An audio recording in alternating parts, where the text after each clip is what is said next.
Hi, it's Lindsay, or L, however you want to call me. Welcome to my channel. I am doing some unboxings. I am knocking off decks that are on my wish list because there isn't any new releases for about 3 to 4 weeks. So we have the Wild Unknown Spirit Animal Deck and Guidebook. I just did a flip through of the Wild Unknown Tarot, and one of the cards is bent, and I'm either gonna exchange or return it. I think I'm gonna keep it, but anyhow, I came across this after doing that video, and I thought this one might be a little, aesthetically anyway, a little more my speed. I wanna see how the guidebook looks. So, like the tarot, listen, does it look nice? Yes. This is so extra. With the tarot anyway, it had this, like this, so this is a sleeve, yeah? Okay. Then you open it up and then there's another box inside this box, and I'm just like, damn. At least this has the side, the magnetic side. Okay, wait, so, all right. Maybe I was wrong about the tarot too, but this box is very big. I mean, about there being another box. And this is the same quality as that tarot, which it feels like a journal, which is really cool. I'm trying to think of what they call that type of journal, if there's like a specific name. Then we have our cards inside here. I also saw another reason I wanted to try this deck was it's not as big as, oh, it is another box. See, I'm not crazy. I wanted to, I don't know what I'm saying now. Anyway. Oh, they're not as big as most tarot. I think it's the regular tarot size. It says 2 feet, I'm ahead of myself. I'll backtrack in a second. 2 feet, 4 feet, scales or hide, may our minds stay open and our wings span wide. Oh, that's cute. All right. Then we have, may you always be on the inner quest. Don't get me wrong. Aesthetically, I love it. It's just very, it's a lot. And I keep all my I keep my big Llewellyn boxes and everything, even though I hate them because it feels wrong throwing them out. The only boxes I'll throw out are tuck boxes because if you know, you know. Sometimes you have no choice. So I want to see the theme and whatnot before I delve right in. On the tarot, the minors, I love them so much. And I feel like this deck is giving more of that. I don't know how to say it because there's more, because it was a pip deck. There was a lot more going on in the majors, and yeah. Anyway, this feels like it'll be solid all the way through, I guess is what I'm trying to say. The eagle meets the rabbit. I'm just gonna skim. Okay, so I will read this after, but for video purposes, oh, did she explain later on after? Okay, played an integral. Humanity. So it's about the transformative relationships between creatures and humans. Let your mind go way back to simpler times in ancient civilizations where half man, half beast roamed the earth. Serpents and trees tempted humans with fruit. Ooh. Sirens sang along the water's edge. Ravens delivered messages, and fish whispered prophecies. So again, I'm going to read this off cam. By the way, I know I kind of just started, but if you do want me to get more in detail with the guidebooks, let me know. Yeah.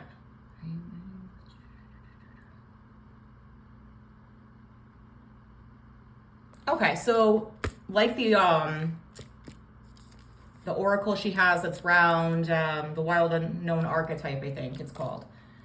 She explains like why she narrowed things down and why she chose certain things. I know with the archetype one, she had a really hard time narrowing it down. It seems like she did with this one as well. I get it.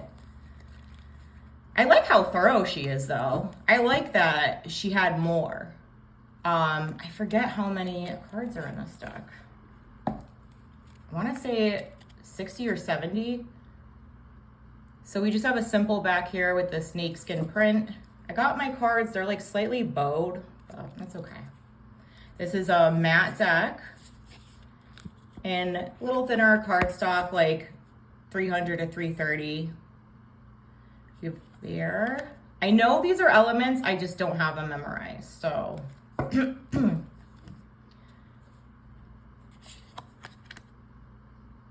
I am going to look up a couple after to see how she writes. Well, I kind of know already, but see how it goes from deck to deck. This is really, really cool.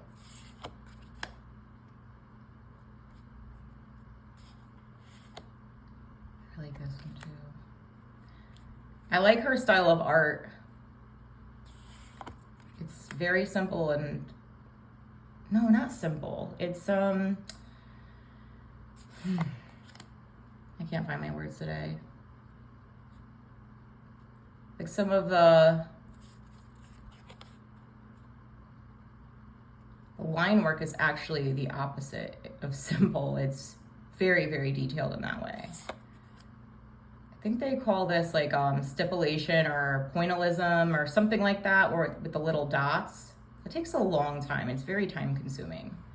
So it may come off on the simple side. Again, words failing me, but it's not if you really pay attention.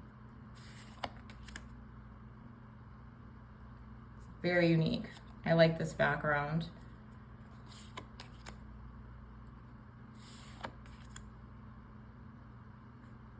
I like that. And I like the way this artist, Kim Crayons, by the way, sorry, how she uses pops of color. Like there. Ooh. Bad ass.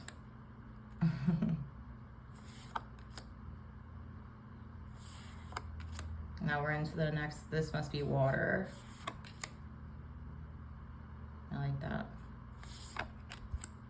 Oh, like all of this.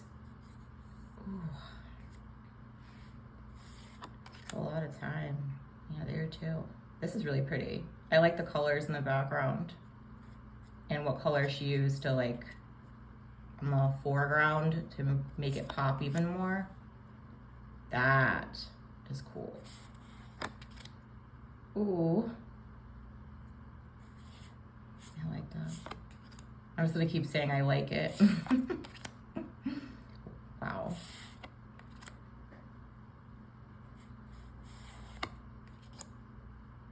Wonder why this one's filled in. You know what? Let's see if it says.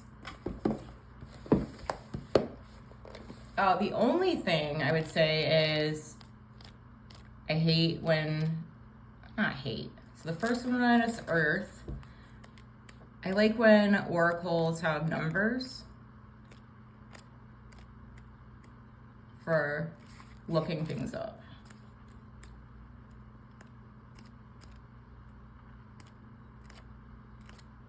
And she has a thing on the elements as well. Okay. Swan, effortless creativity, sensitive mystic, elegant power. So yeah, a couple of these were actually filled in. Oops. The swan represents heightened creativity. In Hindu mythology, the goddess Saraswati, the embodiment of language, creativity, and artistry, rides on the back of this graceful creature. The swan is ready to take us there, to the fluid realm of writing, creating, and reflecting. This potent and hearing energy is not to be taken for granted or taken lightly. When the swan card appears, your soul is calling for attention, for solo time. An inner voice is waiting to be heard, an inner vision likely to be revealed. I like the way she writes. Let me just check. Yeah, so she does go into each element too in the guidebook. Just a FYI.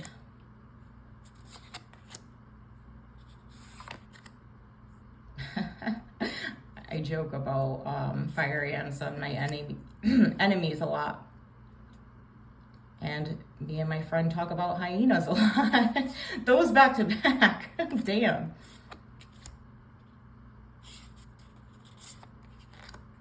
Wow, this is a really colorful one.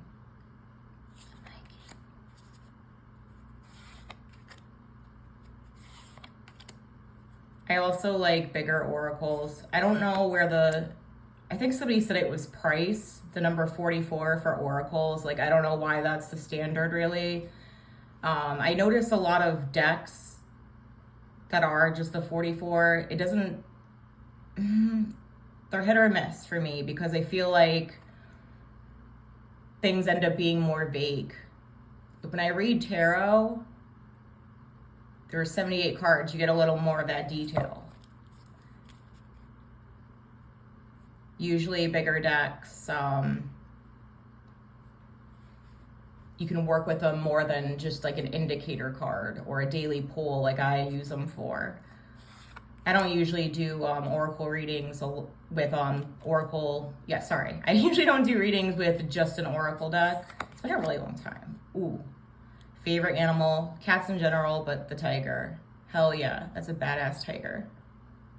And I like the triple moon. I really like the one in her tarot.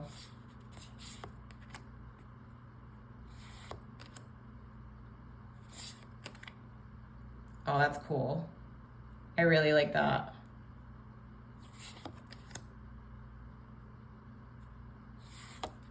These would be, I'm gonna use these for indicator cards for in-depth the collective readings, the longer ones I do. I'm keeping them kind of short right now. They'll slowly get longer and longer. So I like the way the moon looks in the sky there. You have like all this little movement, and it does too, but I don't know, but different. I like the wings as well. Very pretty. I want to read the firefly. Actually, with how boldly this is labeled, the number thing isn't bothering me as much right now. Like if I was using this in a reading and had to do this every single time, I might care, but this book's really nice. Firefly, inspired and fantastic yet fleeting. The firefly contains the light of 1,000 stars. It's pure, radiant, and illuminating. This high-frequency charge cannot be sustained for long. Therefore, the firefly card indicates a moment of inspiration or awakening that quickly fades if we do not catch it. There is a firefly energy behind every poem, song, and invention. Our job is to be ready to harness this creative spirit when it graces our path. What can you do to support this precious and elusive light? When in balance, writes, creates, brainstorms. When out of balance, okay, so like reversal, got it. Wrong way.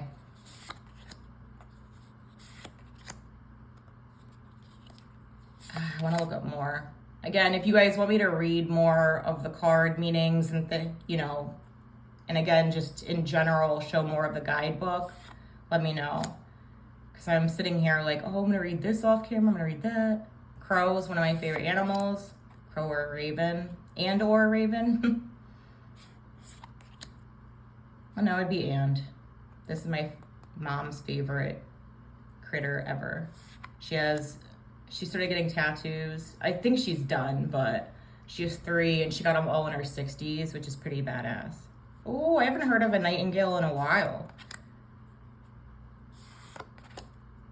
One of the ones she has is this cat. And me, my older sister, and my mom have Roman numerals. It was my older sister's idea, and I have a ton of tattoos. Most of them are small, but I was like, hell yeah. Oh, that's cool. Yeah. Hey, what's this one?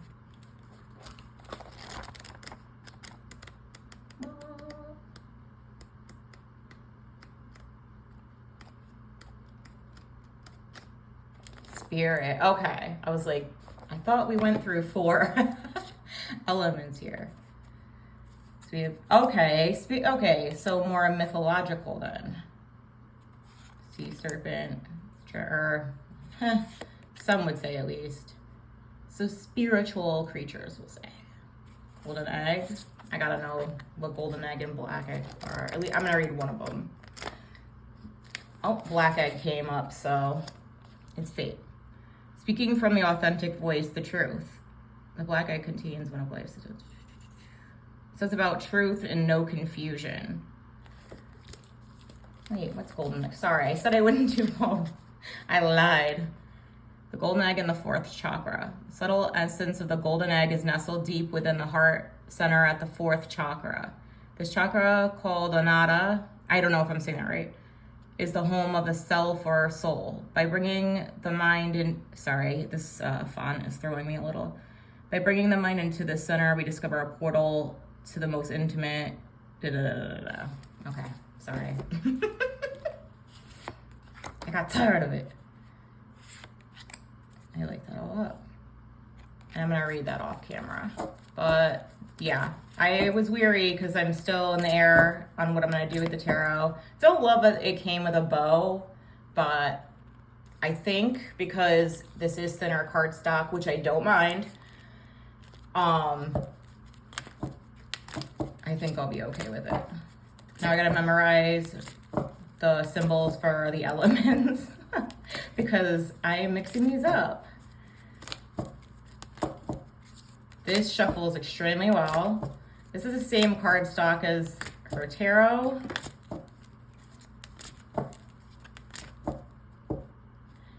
And I did riffle shuffle that one easily. So I'm just not gonna do it with this one. These would be great indicator and daily pool cards, absolutely. I'm still so obsessed with, I actually like this card in person better than I do when I saw it online. So I'm happy about that. This is a keeper, hell yeah. 5 out of 5, and I'm a picky bitch. Please like, comment, and subscribe, and/or subscribe, and I'll love you for it forever. Thank you.